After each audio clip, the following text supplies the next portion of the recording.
जरा सोचिए, एक लड़ाई जो हजारों मील दूर हो रही है, वो भारत जैसी बड़ी इकोनॉमी की नींव कैसे हिला सकती है?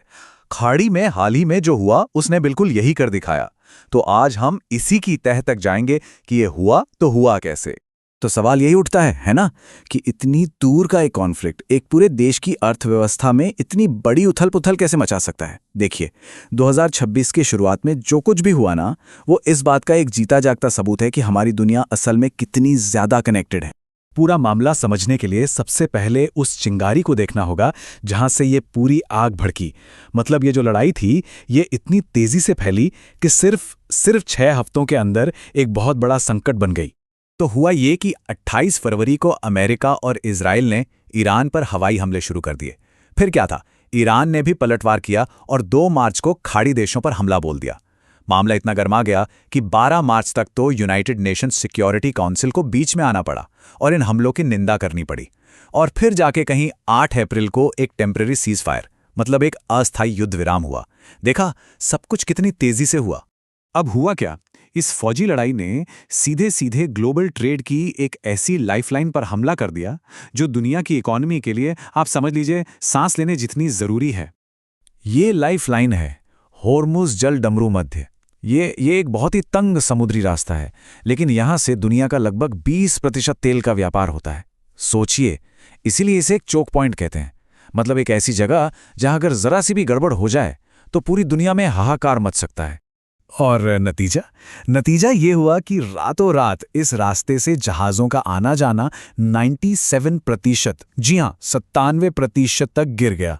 मतलब जहां से पहले एक दिन में करीब 129 जहाज गुजरते थे, वहां अब सिर्फ 4 जहाज रह गए थे। अब जाहिर है, जब खतरा इतना बढ़ गया तो कच्चे तेल को एक जगह से दूसरी जगह ले जाने का खर्च भी आसमान छूने लगा। और हम कोई छोटी मोटी बढ़त की बात नहीं कर रहे हैं, हम बात कर रहे हैं 461% की। सोचकर देखिए ये कितना बड़ा जंप है। तो जहाज़ों ने क्या किया? उनका रिएक्शन बिल्कुल सीधा था। भाई, उन्होंने वहां जाना ही बंद कर दिया। अब इसकी वजह से उन्हें लंबे लंबे घुमावदार और महंगे रास्तों से जाना पड़ रहा था, और इससे ट्रेड करना और भी मुश्किल हो गया। तो अब देखते हैं कि खाड़ी के उठी ये लहरें हजारों मील दूर भारत के किनारों तक कैसे पहुंची और यहां एक बड़े इकोनॉमिक शॉक में कैसे तब्दील हो गई। भारत के एक्सपोर्टर्स के लिए तो ये एक तरह से तबाही जैसा था। कुछ ही दिनों के अंदर एक कंटेनर को बाहर भेजने का खर्च लगभग 3 गुना बढ़ गया। अब ऐसे में उनका सारा का सारा प्रॉफिट तो खत्म ही हो गया ना। और भारत के लिए ये झटका इतना बड़ा क्यों था?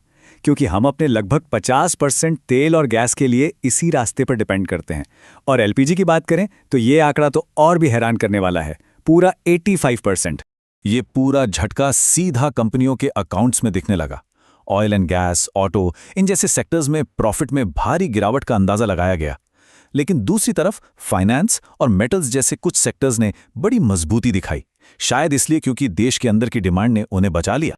अब इस इकोनॉमिक क्राइसिस के बीच भारत एक बहुत ही मुश्किल डिप्लोमैटिक कशमकश में फंस गया। एक ऐसी रस्साकशी जहां जरा सा भी पैर फिसलता तो बहुत भारी पड़ सकता था। सवाल ये था कि एक ऐसा देश जिसके रिश्ते सभी पक्षों से हैं, वो आखिर न्यूट्रल कैसे रहे? तो यहां भारत का जो रिएक्शन था वो उसकी 2 बड़ी प्रायोरिटीज को दिखाता है। एक तरफ तो अपनी एनर्जी सिक्योरिटी बचानी थी, और दूसरी तरफ खाड़ी देशों में जो लाखों भारतीय रहते हैं उनकी सुरक्षा भी तो देखनी थी। और इसी वजह से भारत के कदम थोड़े कॉन्ट्रडिक्टरी लग रहे थे। देखिए, एक तरफ तो भारत ने यूएन में ईरान के हमलों की निंदा की, लेकिन दूसरी तरफ चुपचाप तेहरान को अपनी संवेदनाएं भी भेजी। ये एक क्लासिक डिप्लोमैटिक बैलेंसिंग एक्ट था। भारत का ये जो तनाव है, ये जो दुविधा है, वो सबसे साफ साफ नजर आती है चाबहार पोर्ट के भविष्य को लेकर। ये एक ऐसा स्ट्रेटेजिक प्रोजेक्ट है जो भारत के लिए बहुत ही ज्यादा मायने रखता है। अब पब्लिकली तो ईरान के राजदूत ने बड़ा कॉन्फिडेंस दिखाया।